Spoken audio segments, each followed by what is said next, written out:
Hi, I'm Donna. I am the Coaches Confidant. And I create a safe space for impact-driven coaches to explore their challenges, experiences, and ideas as they navigate their way through their journey to growing their coaching practice. So, one of the most important parts for me about growing your business is really knowing ourselves so that we can show up as the truest version of ourselves. And so the work that I do with my client allows them that space where they're free from judgment, and it's full of understanding. What I've done is I've created this series of conversations. Today I'm going to be joined by Charlotte, who I can see is watching. Hi, Charlotte. And it's all about that kind of journey that we go on as our grow out business. I see so many qualified and experienced coaches and therapists and business owners who are feeling like they're failing because they're struggling to be successful while staying true to their beliefs, their values, and their ethics. And so, as I said, today I'm going to be joined by Charlotte. And Charlotte is the founder and director of Kinbee, which is a training, consultancy and coaching company, and she's been supporting ambitious professionals to create success through building an unshakable confidence and an unrivaled reputation in their work for over 2 decades now. So she's passionate about eradicating mediocrity and creating excellence so that her clients and service users receive the support that they deserve. So as soon as I figure out how we can have Charlotte joining us, we will get started with that conversation. So hopefully she's going to be joining us right about now.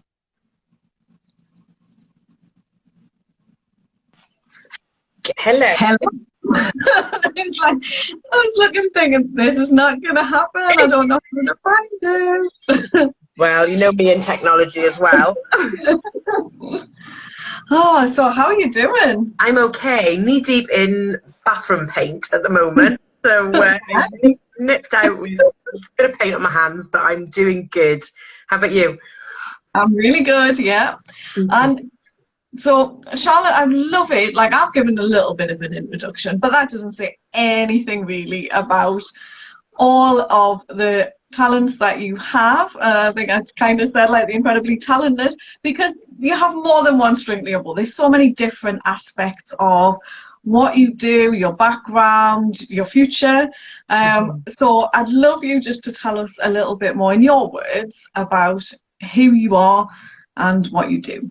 Fab. Yeah, I guess I am a bit of a guitar, I guess, like lots of strings. So I'm a mum of 2, wife of 1, because let's be fair, 1 is always enough. And as you said, I run a training consultancy and soon to be coaching company, all in one. And essentially we support the health, social, kind of justice sectors. So people, aka people helping people, to just excel and not only create success and growth for themselves, but also for either the business they work within or their own businesses, depends on whatever that service looks like. And we do that through using experts who are absolutely more expert than I am in terms of their specialist field. We use consultants who, again, are absolutely experts and specialists far more than I am, and I stick to then what I'm really good at. And I think that's very much around helping people create excellence in what they do. And I've been doing this for, well, I've been saying 20 years, but I've been saying 20 years for at least 3 years now. I just don't want to age, clearly. So yeah, I've been doing it a really, really long time. And I think what that brings is not only that life experience as a professional who's grown herself. I've managed multiple businesses that haven't been my own, so I understand the nuances of having to work within an organization, but also then having, run my own business for 5 years, then the crazy roller coaster that comes with, and I think the biggest challenge has been the mindset for me. Yeah. Absolutely.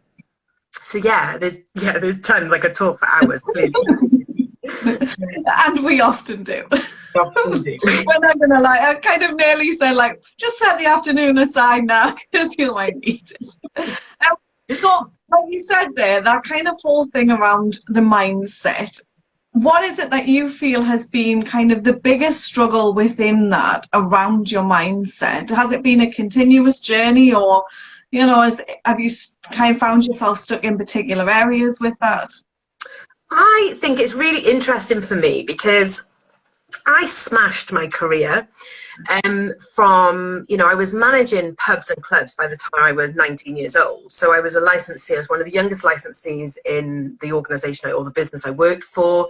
So by the time I was 21, I set up and, basically set up and passed on, so mentored other business owners by the time I was 21 to run their own pubs and clubs.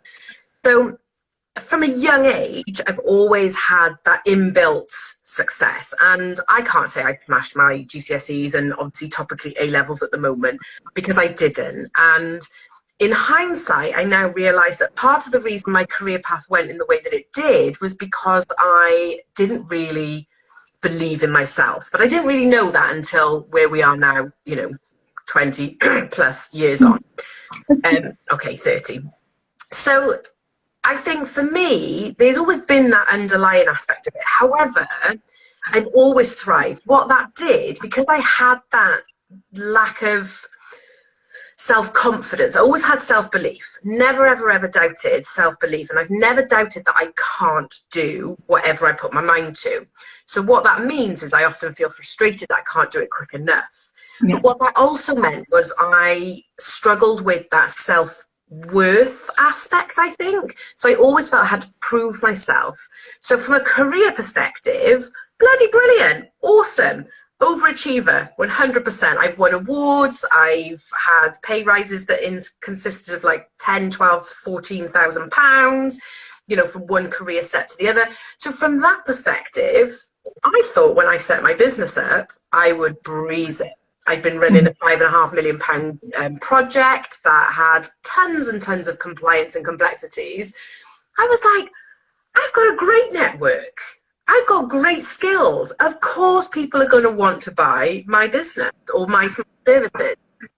And they didn't. I then, of course, you know, we've talked about this before, but I found myself looking for all the evidence that I was shit. All the evidence that I was looking for to go, well, of course you need to go back into employment. Of course you need to do this. But there was that stubborn bit of me, which is why I talked about that self-belief. There was always that stubborn self-belief that said, get a grip, you can do this, and you just need to focus. And I'm, you know, quite known for juggling lots of balls at one time. I'm also quite known for getting bored quite easily.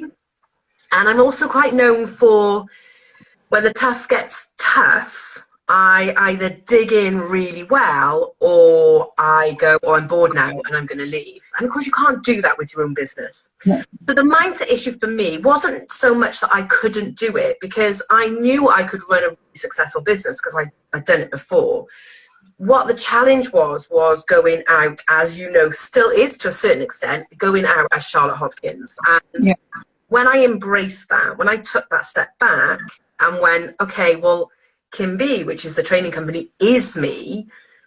What's going on? And once I took that step back and realised, actually, this is what I need to do, we've skyrocketed. Yeah, and I think something really interesting that you said there was like kind of under that umbrella of Kinbee was very different to being Charlotte Hopkins on our own. And that was something, you know, we have talked about that idea that I would have said, like, when I worked for an organisation, it was much easier to be under that than to stand out as like we become, or we kind of take on our business as our identity, and, you know, our values and our worth become all attached into that, don't they? And it's, you know, it's a hard thing to separate out, but it's something that you know, and then the work that I've done with you kind of teach that so well, as in, you know, being able to separate out those two things. Yeah, it's really interesting. Lots of people have said this to me, and I think we're always more critical of ourselves. I think there's often, and you know, we've had lots of conversations around kind of gender aspects, but I do think women in particular in business, we do tend to, because we're used to having a label, we're used to being a wife or a mum or a girlfriend or a, you know, or a fempreneur or whatever it is. So we're kind of used to not just standing and going, I'm Charlotte. And for so many years, I did that. And I think that's why my career was so great as an employee, because I'm a brilliant team player and I'm a brilliant leader. And I remember having the first contract with Kinbee, and obviously I won it. You know, it was me. I went and I won that contract based on my expertise. And I had to have that face-to-face contact. And I remember going, yeah, oh, who's going to deliver that? I'm going to have to deliver it. So what I then realised is I was putting a lot of effort into stuff that I'm not very good at. And that's where the challenge was. So I think for me, hiding behind the brand not only strengthens the brand, and you know, I've always, you know, I've talked to my business partner with my husband, said I've always wanted to build a business. It's never just been about me in this sense. It's always been about, you know, bringing a collective of people together. But there is something so much more comforting about me saying Kinbee and my team of associate trainers and assessors, as opposed to Charlotte Hopkins. Oh yeah, I'm delivering that for you. There was just something really uncomfortable with me saying that, and I still have that. But I've always been able to challenge that with other people and get quite cross when people do the same thing. So I've worked incredibly hard with, you know, like yourself, and a lot of work myself as well, to really understand where that comes from, and to be able to challenge that, because that's where the confidence and the belief and the esteem and, you know, the real ability to stand true and tall in who you are, I think that comes from it. Otherwise, we always feel like we're faking it. Yeah. And that is not good for us. You know, it's not good for who we are, and it's certainly not good for our business either. Yeah, definitely not. And so we've talked a little bit about kind of the mindset struggles. Are there any other struggles that you've found? Because obviously a lot of your business, you know, you've talked about before, is, you know, you work with public health and with Welsh Government. So doing the kind of the offline stuff, how is it different being online and being in that online space? Well, I find it a struggle, which I find really baffling that I do find it a struggle. I'm a trainer by trade. I am an extrovert. I love to talk. I have no problems in holding my opinions back. But I've really struggled to transition offline to online. And I think partly that is because I'm really well known in the offline space. And because I've got that reputation, and because I have that ability to say, well, yeah, I've worked with national charity. Yeah, I contract with Welsh Government. In fact, I've had 3 contracts with Welsh Government. So when I talk about what I do, and I do the marketing or the sales offline, it feels very different. Online, it freaks me out that I have to just talk to an open audience and go, are you interested? Are you not? Oh, they've hopped on, they've hopped off. I clearly haven't said anything. I'm putting myself completely open to judgment. So I think when you, in the offline space, your time is precious. So you know where you're going to go, you know who you're going to go to, and you're there and you've built those connections. And I think whilst we do need to network, and obviously, you know, we have to grow that business offline, there's something about the online space that's less controlled. And for a perfectionist, for a control freak, for somebody who doesn't necessarily feel 100% confident with the tech, then there's so much to think about in the online space that I just really challenge. And I think that the online space has this real kind of negativity sometimes that I don't know whether I can be asked to deal with at the same time. So there's partly to do with me and that mindset issue, but it's also partly then to do with, there's just a lot of challenging people, or people who are prepared to be challenging, who I don't even know whether they would be if I was in, a networking group in the same room, that feel that it's okay for them to say, I don't like what you do. Oh, okay, thanks for that. It doesn't make any sense to me. So I definitely struggled to transition from a kind of offline to an online, which, like I said earlier, just doesn't really make a lot of sense to me, because I know I've got lots of value to bring as well. Yeah, absolutely. And Caitlin's just saying there about kind of you've got to cut through the noise. There is so much noise, on social media.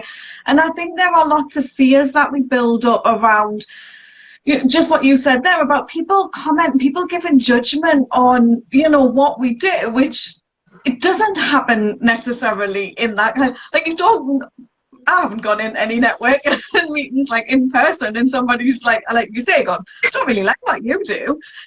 People tend to be much more supportive in that, but it kind of feels like there's everybody talks about this kind of community over competition, collaboration over competition, but it doesn't always feel like that. It feels like a lot of competition, and it feels like we have these expectations, and I don't know quite who sets these expectations, whether it's ourselves or whether it's what we perceive as happening within kind of the social media, the things that we're seeing and hearing. But it is like we have these expectations that we have to live up to. So that kind of whole idea about success, and obviously because we've talked, I kind of know a little bit more about what success looks like. And I mean, we've had a big conversation about what success looked like for me, and I've really explored that.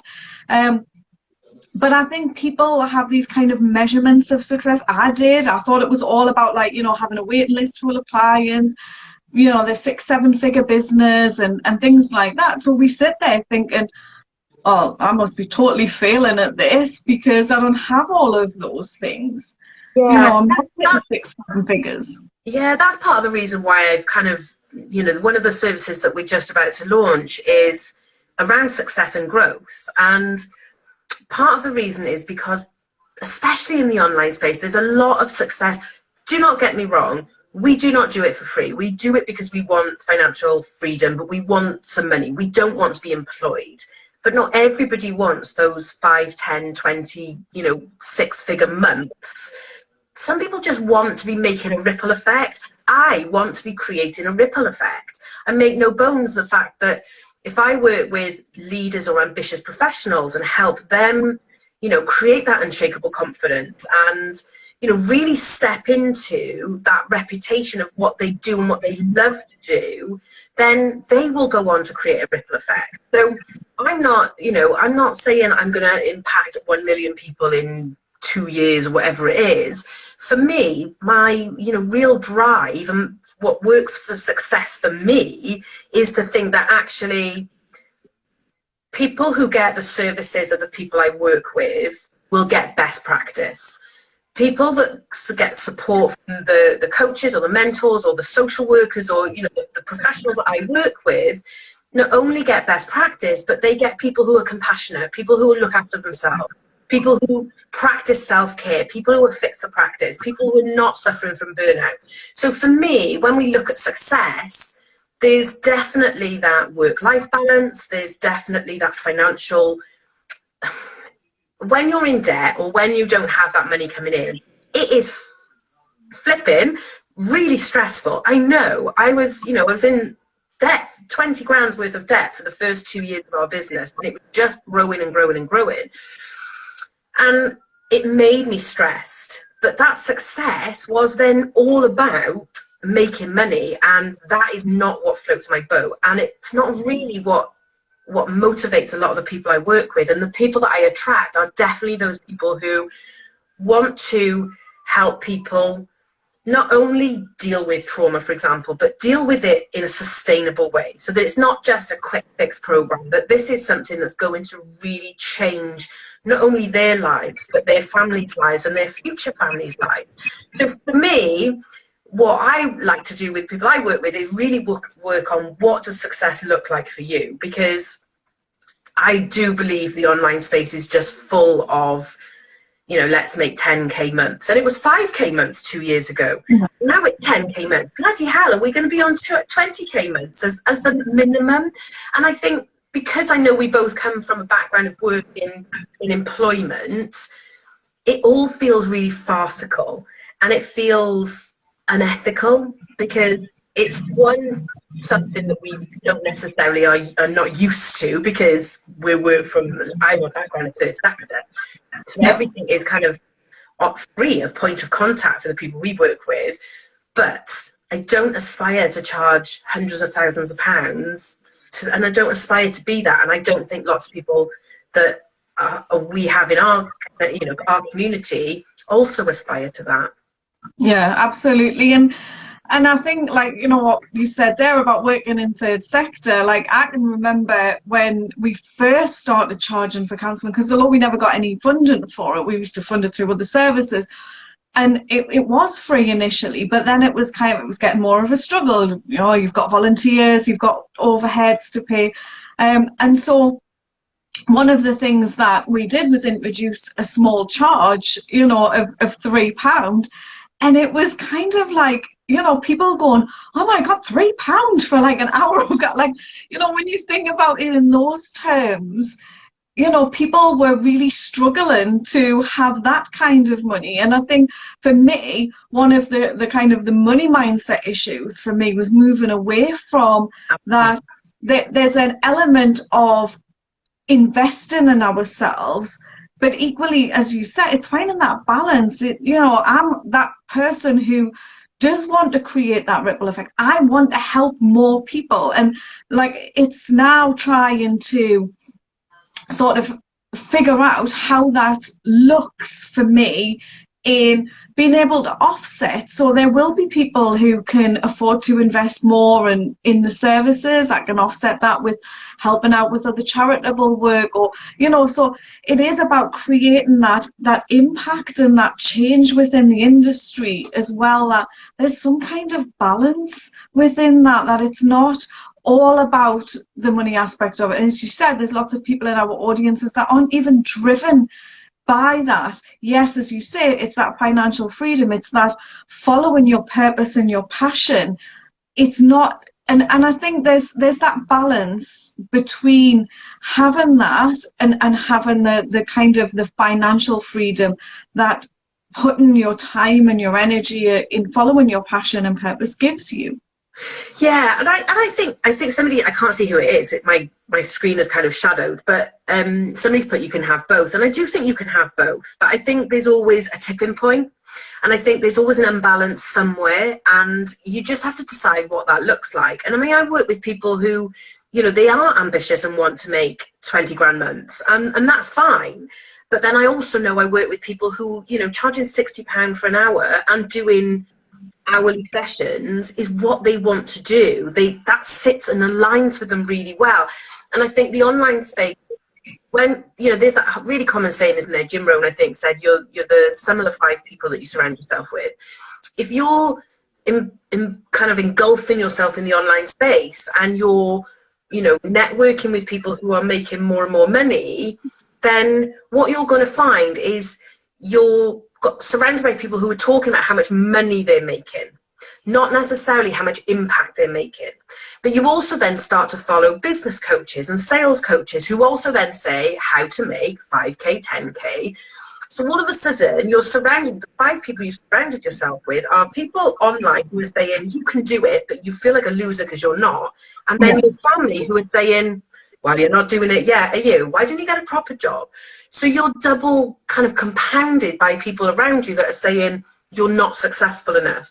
But actually, when you take that step back, and my program is likely to be called Taking a Step Back, when you have that take a step back and you really look at what success looks like for you, then you can start to grow in the right place. And one of my biggest frustrations with the online space is this kind of shiny light syndrome, and people feeling and investing in more courses, more coaching programs, more one-to-one, more mentoring, joining more groups, making sure you post every day. And all of a sudden you're absorbed in what somebody else thinks you should be doing.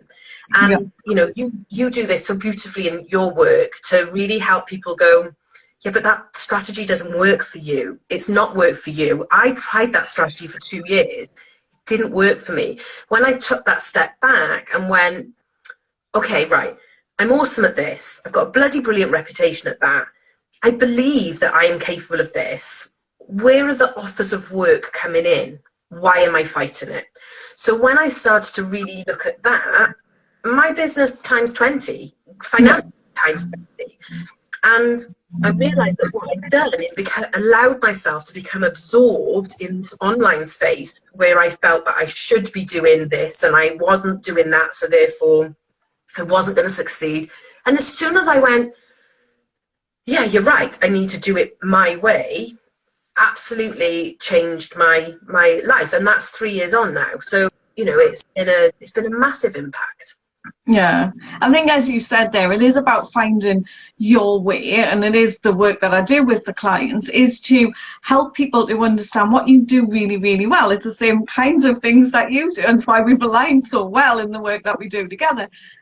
Is that it is all about finding your way of doing things. How are you most in flow? What is it that, you know, are your kind of superpowers, gifts, strengths, whatever they are, and how do you embrace that and live that through your business? So it's not about following somebody else's path. It's absolutely about finding your own journey and the journey that's right for you. You can take strategies and adapt and change them to fit with how you work best. You know, like there's a lot around the way that we grow our audience, and you've got to have a Facebook group, and you've got to do this, and you've got to do that. And as you say, people are really getting into doing all of those things and then burning out, feeling totally overwhelmed and lost and going, I've no idea why I feel like I'm falling apart and I don't know what direction to go in next. And we need that space and that opportunity to find our own way. But I think there's so much in your face, like you say, that kind of shiny object syndrome of, you know, oh, I need to sign up to this, oh, I need to do this. And it's like, and because the marketing of those coaches and you know, people in marketing and sales are telling us that we won't succeed without those kinds of things. And what I'm seeing now is this, like, I can only describe it as I feel like it's an uprising that's happening where people are stepping out and going, I don't think that's right. I don't think that fits for me. And more recently, I've been talking to people who are absolutely like, they're using their strategies with it in the online space, but they're stepping away from following, you know, all of these other coaches and seeing what everybody else is doing and just tuning into their way of working and finding much more success for themselves. So they feel good while they're doing what they're doing, while they're growing their business, while they're, you know, creating more impact in the lives of their clients. Yeah, it's really interesting. So for me, I work a lot with people who are employed, and I have lots of conversations with people who say, oh, you know, I'm really envious you've got your own business and I wish I was that brave. I'm like, yeah, I'm not sure whether it's brave or foolish, because there's times when you definitely go through both. And I think being in business for yourself is definitely a roller coaster. And lots of people say you've got to have a strong mindset, but actually I think you've got to have a strong gut. You've got to have a strong kind of soul because it is really hard. And I have worked with a couple of people who are interested in looking at their own business, but actually there's people that will then say, no, I'm going to go back into employment because that's where I excel. And I have had moments, you know, I have my moments where I'm like, I'm better in a team. And since I had that kind of, I don't know whether it's an epiphany, but I definitely had a realization. It changed the way that I connected with people, and I came away from Facebook groups. We came away from Facebook groups and just connected with people on a more meaningful level. So what that meant was there was none of that pressure to perform, and I do feel like you have to perform online all the time. You know, there's something about, and I don't know whether it's just, it probably is me, and I'm sure there's absolutely so many people that will resonate with this. I can't just rock up with my pajamas and no makeup on. I just can't do it. I have to have a bit of makeup on. And I haven't got masses on, but I've definitely got a more tidier shirt on. I just can't do it. So there's something about the online space that, you know, I come from a semi-corporate, it's corporate, but I come from a background where casual is casual. You know, we don't wear corporate attire at all, but we do expect that professionalism. So I think there's a real balance. And I'm not saying if you don't wear makeup, you're not professional. That is not what I'm saying. But there's it being comfortable with what we do. And for me, blurring those boundaries of personal and professional is always a challenge. And to me, Facebook Lives and being able to just rock up, warts and all, to me blurs that boundary between personal and professional, Charlotte. So and I'm sure that's well aware that's a mindset issue, but that's kind of the boundary I have for myself. Yeah, I would absolutely say that I'm a person that, like, I really don't like leaving the house without makeup on. So for me, that's a very personal thing. If it is about that whole getting ready and, you know, like a weekend, if you see us, I probably won't have makeup on. But, you know, even just like nip into the shops, I'll have to put a face of makeup on because I don't want to go out. I feel like I'm not dressed if I haven't got it on. And in my journey to learning more about me, that's been one of those things that I go like, where does that come from? What's that about? Actually, I like it. I like to put makeup on. I like to feel good, and it's something that helps me to do that. The same as putting music on and dancing around like an idiot while I'm getting dressed. It makes me feel good. It puts me in a very different state. I did it before we came onto this live, to get into that state of like, right, ready for work. And I think when I started, like, well, when I left my employment and went full on into the business, I would have to get up every morning and get dressed and put the makeup on because I was going to work. It was like that kind of same thing. And in the pandemic, and everybody was talking about, you know, like, oh, not getting dressed and things like that. I was like, I'm going to work, I've still got to get dressed. It was, you know, it was that kind of thing. I mean, at first, it was even down to having to have shoes on while I was doing like any Zoom calls and things like that. Relaxed a little bit now, but pandemic will do that. I think I think there is something about that routine, and I know there's lots of research and science that shows about the routine and habits and all that kind of stuff. And, you know, certainly 20 years of working in the addiction fields, I know how important and how easy habits can be formed. But I think there's just something there about that mindset of being a business owner. And when I wasn't as successful, I would sit mostly in the same clothes. Now, you won't see me in the same clothes 2 days in a row if I see people, because I just don't. To me, that's the whole process of going out and being around people. So I think there's something there about allowing ourselves to slip into that lack of routine. And I think as business owners, that can be really challenging. And I think it can be really detrimental to our well-being and mindset, because if you don't think like a business owner and you don't think like you're busy and you've got lots to do, then it can be a real challenge. On the flip side of that, part of the issue I had was I would come downstairs and I would have the same clothes on, I would sit in the same space and I would create. So I have programs and courses and frameworks and all kinds of things that are there that have been created. But what I wasn't doing is then going out and selling that. So I think it's really important that when you become a business owner, or, you know, when you're in business, it's so important you have those routines, like putting your shoes on. You know, I know somebody, I remember reading a story where somebody said they walk out the front door, down the side of the house, to the back door, and then into the kitchen to work, because psychologically, they left the house to work and then they went home the same way. Like, that's a whole different mindset issue. But I can see where that need for kind of a cutoff is, that you would have when you're employed and driving home from the commute. It's, I think there's so many different aspects to the way that we grow our mindset within our business. And it goes back to that kind of finding ourselves within that, finding what works for us, and owning that. You know, like, one of the things we've talked about is the differences in you being very much a creative person. So you talked there about creating lots of different programs, courses, trainings, and and then not doing anything with that. You also talked about how you work really well with a team. And it's something that I found, the more creative type people that I work with, they need that team, because, you know, we are, as a creative, you're more likely to be like a big picture. You see, like, oh, I've got this fantastic idea, it's absolutely amazing. One of the things we found is we work really well is you like the big picture and I love the details. So we worked really well in that. We make a good team because we can balance each other out. So you can help me see the big picture and I can help you see the detail.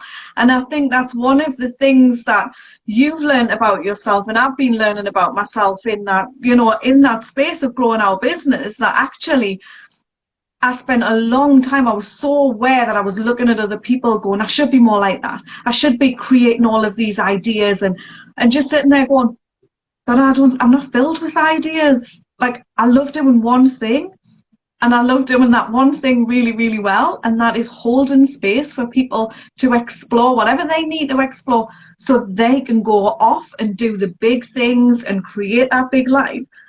And I just want to do that. And obviously the kind of, what some of you may not know is the Coaches Confidant really came about from conversations Charlotte and I had. And it was like, well, why not just step in and own that? And that was huge, because for me, I very much felt like, oh, well, you've got to have a program, you know, you've got to have a 3-month program or a 6-month program, or you've got to be creating a group program, rather than going, well, I really love doing this. It's what I did throughout the 20 years when I worked in mental health, supporting the counsellors.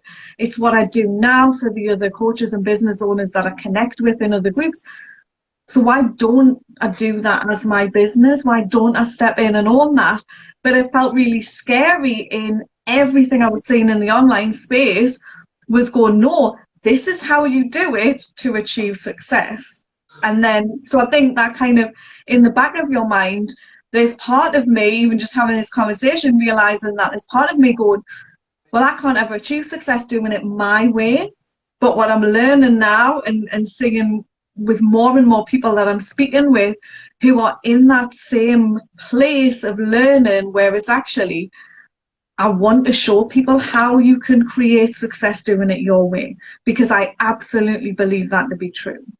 Yeah, absolutely. So I'm laughing. I can literally hear my son shouting in the background, hoping that you guys can't. I never did. Yeah, and I think you do it so well. I mean, I think for me, working with you really allowed me to explore all kinds of things. You know, I think it wasn't really just from a business perspective. I completely knew where I was going, what the vision was, and how I was going to do it. I think what you allowed me to do is you held a safe space, absolutely, to explore some of the mindset issues, and you just asked the right questions. There's something very intuitive about the work that you do that really works for me. And part of that is because as somebody who's much more creative, I overanalyze 100%. I'm a recovering perfectionist with a very little R. But I own that now. And I think part of that is because I've stepped into this is who I am, and I allow that, and I'm okay with that. And I was the opposite. I knew that I couldn't do it all on my own, that I need to have somebody around me that can hold me accountable. So not only did you create that safe space for me to go, oh my God, you also then went, hang on a minute, why are we focusing on this when last week we were focusing on this? But also then you were able to kind of really hold that accountable to say, but you need to get that done, because otherwise if you don't get that done, remember this, this, and this is what's going to happen. So it was very much that 3 kind of pronged approach for me that was about me as a person, me as a professional, and then obviously as a business owner as well. Yeah, absolutely. And I think, you know, there's so much in what you've said there, and it's, for me, a lot of that is you really getting to know yourself and how you think and how you process, and that was how it was much easier to hold you accountable, because it was understanding the story behind that accountability. And when you talk about kind of perfectionism, I think there's so much around us not being a perfectionist. I'm absolutely a perfectionist in the thing. I don't like to do things unless they're going to be perfect. But I would say rather than recovering, I would say I'm quite a flexible perfectionist. I like the idea that things should be, I'm not like really stuck in that kind of perfection bubble, but I like to make them good. I like to do things well. So I can have flexibility now in that perfectionism won't stop me from doing something, but it will help me to do it well. It will help me to put the time and the effort into doing it. So for me, I dislike these elements where there is like a good and bad parts of ourselves. You know, even though I talk about the good, the bad, and the ugly, I kind of see that as in they make us whole. So we can't get rid of those parts, but what we can do is embrace them and use them to our advantage. So, you know, if you are a perfectionist, use that perfection. Don't let it be something that holds you back, but let it be something that fuels you to do really well, to be the best at what you do. Because, you know, and it's not that kind of, it's different to that striving for perfection and, you know, I'm never going to reach that. It's not a, for me, it's not been about that. It's about understanding like what perfection is for me, what that looks like, the same as the way that kind of you were talking about exploring what success looks like for you. It's like, how do you embrace that? How do you use that to your best advantage? How do you become the best version of you using all of the aspects of you? Absolutely. And, you know, a big part of what we do in Kinbee is around quality assurance and quality management. And, you know, we've got, as you know, the Culture of Excellence framework, which has all been based around what does excellence look like. And I think for me, it was really hard to then allow myself that breathing space to say, okay, look, you do quality management, you deal with excellence, but that's not perfectionism. So when you're, you know, it doesn't have to be perfect. You're going to make mistakes. And the whole idea behind, you know, quality, and, you know, I quite openly talk about you have to risk assess, which is boring as hell to lots of people, but you have to risk assess because you will come across issues in business. And I think when we look at that, then there is no such thing as perfectionism, so or perfection.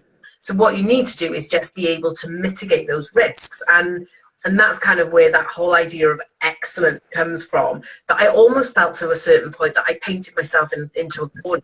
That, you know, when you're, you know, flying this flag of excellence, that you have to be perfect all the time. And actually, I realised it is complete and utter rubbish. Because by the time you get it to the point where you think, oh, I'm really, really happy with this, the market's moved on, so you have to change it to suit the market. So there isn't always going to be that something that needs changing, and that's just part and parcel of life and business. So yeah, it's, I think, having to be able to use, I'm the same as you, I don't really know like good and bad. I tend to use helpful or unhelpful, or healthy or unhealthy, that kind of thing. But I think we do tend to have these really unhelpful traits that we often apply to ourselves that we don't then necessarily apply to other people. Yeah. Making sure I had that right, the right way around then. I definitely think we're less lenient on ourselves about things that we would be much more accepting of in other people, and go, oh, well, it's just the way they are. It's just that good quality about them, but we say it really negatively in ourselves. And I think one of the things that, you know, is really important within that is back to, like, we always keep going full circle in everything that we talk about, but it's understanding our own definitions of words as well, because, you know, in language we use certain words like success, like perfectionism, like excellence, but we all have different versions of the definition for those words, and it's about us getting to grasp with what those definitions are. For me, one of the things that really stood out in what you were saying there about that kind of, it's ever changing, ever growing. The business market that we're in is ever changing. Business life is ever changing. And so I think when we talked about success, one of the things that I had become aware of in that, you know, I changed the word to more flourish, and that was flourishing, and I saw that very much as a journey. And from everything that you've just said, is we are on a journey, and it is about, you know, that's an ever-changing journey. So for me, those kind of words like success, like, you know, excellence, they have an end point of like, you're always striving, you never reach it, you're always kind of striving for, as you say, things change, it moves on, it adapts. But it's about that, we're on that journey of creating excellence. We're on that journey of achieving success. We're not like, you don't want to kind of, well, I'm going to say you don't want to reach the destination. It's not about the destination, but more about the journey that we're taking in order to get there. It is about continuous learning, professional and personal development. You know, we learn so much about ourselves from all of the work that we do with our clients in, you know, in all different forms. And I think it's really important that we go away learning from those experiences. We learn from growing our business. We learn what works really well and what doesn't work so well. And it is about us having that reflective time. You talk a lot about like reflective practice, and, you know, we should be continuously reflecting on what we're doing, what, you know, what's driving us, what's motivating us, the way that we work with our clients, you know, reflecting on where we are in our own journeys and reaching out and getting support when we need it. I think this is becoming, you know, something that it seems to be a little bit more acceptable. Having worked in mental health with a lot of stigma attached around it, I think this, while we see more in the media and in social media, I think there's still that stigma attached to standing out, and especially I kind of feel it as a business owner and going, I'm struggling, like I'm struggling. And, you know, we feel like our clients will be put off by it. You know, other people will think, you know, well, she's not very good because look at her, she's got her own issues. But it is about acknowledging those along the journey, isn't it? Completely. And I do, again, lots of work with people with lived experience. So, you know, predominantly a lot of the work that I do is within the drug and alcohol sector, and working with services that support people who use drugs and alcohol, and with that comes lots of complex needs, so mental health, domestic abuse, debt problems, housing, homelessness, all of those, offending behaviour, and actually, so there's massive stigma attached to all of those independently. So add those all together and you get a really vulnerable group of people. And I think what's really interesting is that as professionals, we have to look after ourselves personally. So there's that personal aspect of who we are, self-management. What does that look like? How do we keep ourselves safe and well? Because you can't pour from an empty cup.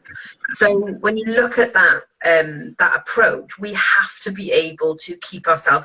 It is ethically right for us as coaches, therapists, counsellors, you know, probation officers, whatever it is that we do.